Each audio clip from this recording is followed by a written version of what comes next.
The 2007 Census of Agriculture says more than 279,000 U.S. farms grew soybeans that year. The man in our feature segment is the point person for all of the nation's soybean growers. He's also a resident of Mississippi. Danny Murphy is the president of the American Soybean Association.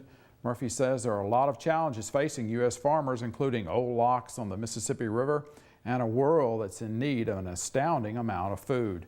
Farmweek's Zach Ashmore reports. Danny Murphy has been farming in Canton, Mississippi since he was a boy. After graduating from Mississippi State University with a Bachelor's of Science degree in agronomy, he inherited his father's farming business, where he now operates a 1,500-acre farm that grows soybeans, corn, and winter wheat. He was recently elected president of the American Soybean Association. Mr. Murphy says that hard work is the key to success, and that the American farmer has a big responsibility. I think today each U.S. farmer feeds more than 155 people, and so it's just critical to supply the world that U.S. farmers continue to have the tools and the technology and the ability to compete on the world stage in the world market to provide the food and the feed that's necessary to feed this growing population that we're expected to reach 9 billion before long. There's a really amazing statistic that we're going to have to grow more food in the next 40 years than that we've grown since man's been on Earth. And to me, that's an amazing statistic that when you think about what's going to be required of us. And so it's, U.S. farmers, especially U.S. soybean farmers, look forward to that challenge. We're trying to grow yields, do it in a sustainable, environmentally friendly way, and so we're working really hard to accomplish that, and there's no doubt that we're going to have to accomplish that. As the president of the American Soybean Association, Mr. Murphy has quite a few challenges ahead of him, which includes lobbying for legislation in the United States Congress to help his fellow producers. Farm bill and crop insurance are two big issues that we'll be addressing as the new Congress comes back into session in January.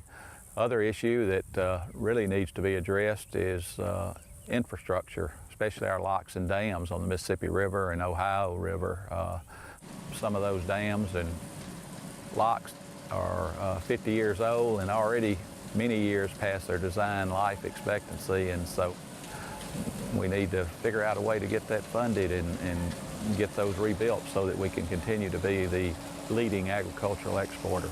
Research to keep us at the forefront of our agricultural production is also important. We've seen funding continue to decrease from Washington, and it's just if we're going to continue and be able to feed 9 billion people by 2050, we have to have the agricultural research to make sure that we develop the technology and the varieties that will help us get there. Despite all of the tasks set before him, he still tries to keep his eyes on the big picture of modern farming. This includes new environmentally clean techniques to ensure the health and fertility of the land. I think many consumers have an idealized version or their ideal idea of what farming should be as family farming, but and the reality is that commercial agriculture is family farming today. I think 97% of all farms are owned by families. And so first and foremost, the land is being taken care of by families that from generation to generation, we want to make sure that the land's better today than it was yesterday and better tomorrow. And so we're farming in a sustainable manner. We understand that needs to be done for the future. We are careful with the herbicides and pesticides that we apply, and we're using technology and genetically modified plants are really going to be the key to us being able to feed everyone in the United States and in the world too. And there's a lot of, sometimes they get a lot of conflicting reports about what maybe commercial agriculture does or doesn't do,